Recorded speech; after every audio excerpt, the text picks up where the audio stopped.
Qizim, biz ketyapmiz, 1 soatda qaytamiz. Uylarga yaxshi qara, xo'pmi? Obedga osh damlab qo'y, o'choqda pishir. Yarim soatdan so'ng damga qo'yasan, tushundingmi? Bekor o'tirmasdan uylarni ham tozala.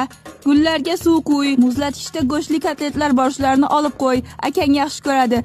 Men kelguncha erisa o'zim pishiraman, sen pishirma. Senga ishonsam, uyni yoqib yuborasan. Tashqarida ko'cha supuradigan supurgi turibdi. Qo'lingga yopishmaydi. Olginda bu yerlarni ham supur. Mehmon kelsa uyalib qolmaylik. Qiz bor uyga o'xshasin. Voy xudoyim, unutayapman. Qizim, dadangning ishga kiyadigan kiyimlari kir bo'lib yotibdi. Sarg'ayib ketgan, shularni ham yuvib qo'ygin. Ertaga ishga ketadi, shungacha tayyor bo'lish kerak, xo'pmi? Bu qiz qachon katta bo'lar ekanda, uy ishlarini o'rganar ekan. Voy xudoyim, shu uy meni uyimmi? Shift ostidagi changlarni qara. Ana o'sha shift ostida, voy xudoyim, soatim tushdi. Qizim, shu ustunlarni ham yaxshilab tozalab chiq, changi qolmasin. Dunyoni kiri bor bu yerda. O'zi men dunyoga cho'pon bo'lib kelibman, uy ichidagi mollarni boqqani.